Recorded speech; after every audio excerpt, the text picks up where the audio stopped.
En Guinée, il existe désormais une application pour suivre les progrès de l'apprenant à l'école ainsi qu'à la maison. Magoé, la plateforme numérique créée en 2019 par un jeune informaticien du pays pour les révisions des élèves et le suivi de leur scolarité, a aujourd'hui le vent en poupe. 15 000 utilisateurs et une centaine d'écoles l'exploitent en Guinée et même dans la sous-région. Explication depuis Conakry, Sayon Kourouma. C'est une véritable révolution dans cette école primaire située en haute banlieue de Conakry. Depuis maintenant 3 ans, Noël Lama, monitrice dans cet établissement scolaire, a eu comme outil de travail son téléphone portable. Son smartphone, qui ne sert donc plus qu'à appeler, mais qui fait désormais partie de son dispositif pédagogique. Chaque matin, je fais l'appel dans mon téléphone. Pas avec le registre. Ça m'aide aussi à faire remonter mes notes chaque fin du mois, après avoir fini d'évaluer les enfants. Cette plateforme numérique qui améliore aujourd'hui le système éducatif guinéen est l'œuvre de cet informaticien, Mazougou Koipogi. Issu de l'Université de Guinée, le développeur vient de mettre au point ce portail numérique dénommé Magoy Technologies. La plateforme 100% éducative, entièrement démarrée sur fonds propres, permet aux élèves d'accéder à des programmes de formation à partir de leur portable, même sans connexion Internet. Comme ici, dans cette école, où le concepteur est venu s'enquérir de la qualité du service de son système. Mariam Kourouma. Dès que vous vous connectez, le système peut même automatiquement alerter les parents pour dire que ton enfant est en classe ou bien ton enfant n'est pas en classe. Et comme ça, après ça, à la fin de l'année, pour chaque enfant, on saura combien de cours il a suivi, combien de cours il a aussi chômé. Même ses parents aussi pourront aussi avoir accès à ces aspects-là. La plateforme numérique, une première dans le pays, a été conçue dans le but de qualifier le système éducatif guinéen déjà en régression à cause notamment de l'absence d'une politique d'éducation. Avec seulement 9% d'admis au baccalauréat en 2022, la Guinée a enregistré cette année-là l'un des résultats les plus catastrophiques de son histoire. Un préjudice que tente de réparer Magoy Technologies. Le portail dispose notamment de cet espace où l'élève peut réviser et même interagir avec ses enseignants.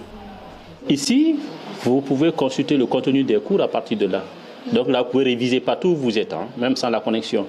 S'il y a des parties que vous ne comprenez pas, vous pouvez poser la question à votre enseignant. L'enveloppe est là pour poser la question à l'enseignant. Et cette question, quand vous la posez, tous vos amis avec lesquels vous faites la même classe là peuvent recevoir aussi la question. Quand l'enseignant répond aussi, tout le monde aussi peut accéder aussi à cette réponse-là. Donc vraiment, un véritable espace d'échange entre vous et vos enseignants. OK?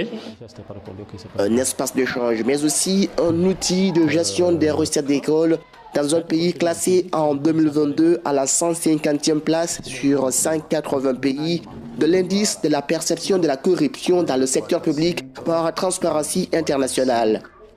Un autre problème que tente de résoudre le programmeur. Dans cette école, par exemple, Emmanuel utilise au quotidien la plateforme numérique dans le cadre de ses transactions financières. Les opérations sont suivis en temps réel par les parents d'élèves et les responsables de l'école. L'important, c'est quoi? Lorsqu'un parent d'élève s'acquitte des frais d'études de son enfant, même s'il n'est pas là, il peut voir en ligne les différents paiements effectués. C'est pourquoi les parents, dès l'inscription, on dit à chaque parent, il faut télécharger l'application en ligne de notre école. Alors, dès lors que tu fais une opération financière, tu peux avoir accès immédiatement à tous les paiements que tu as effectués. Et là, moi, je pense que ça, c'est un succès, un très grand succès. Une idée révolutionnaire qui intéresse aujourd'hui plusieurs établissements guinéens. Déjà, avec une communauté de plus de 15 000 membres, son fondateur rêve de voir toutes les écoles guinéennes utiliser sa plateforme. Comme ici, dans cet établissement, où Mazougou est venu présenter sa technologie qui cumule une audience moyenne de plus de 20 000 visiteurs par jour. Bonjour messieurs, bonjour mesdames. Il est actuellement illusoire de penser qu'on peut interdire le téléphone aux enfants. Certes, on peut interdire à l'école, mais est-ce qu'on peut l'interdire à la maison? Je pense que non. Et nous, on a pensé, au lieu de chercher à interdire le téléphone aux enfants, il faut plutôt trouver un moyen de transformer ces téléphones-là en un outil pédagogique. Comme ça, le parent, depuis son téléphone, je sais que vous n'allez pas aimer ça quand même. Depuis son téléphone, il pourra savoir est-ce que mon enfant a cours aujourd'hui? Est-ce qu'il est parti à l'école? À quelle heure il est rentré en classe? À quelle heure il est sorti? Et quand vous faites une évaluation, le parent ne te demande pas tu as eu combien. Depuis son téléphone, il peut voir la note que tu as eue.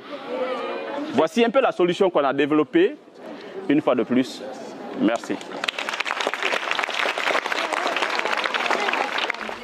Une centaine d'écoles à travers le pays utilisent déjà la solution lancée il y a 7 ans. Des pays comme la Côte d'Ivoire, la RD Congo, le Sénégal et le Mali l'expérimentent dans leur système éducatif avec un chiffre d'affaires annuel estimé à plus de 22 000 $ par an. Magoé Technologies entend conquérir l'Afrique francophone d'ici 2030. Son fondateur ambitionne également concevoir sa propre marque de smartphone accessible à toutes les fonctionnalités pédagogiques et cela sans connexion Internet.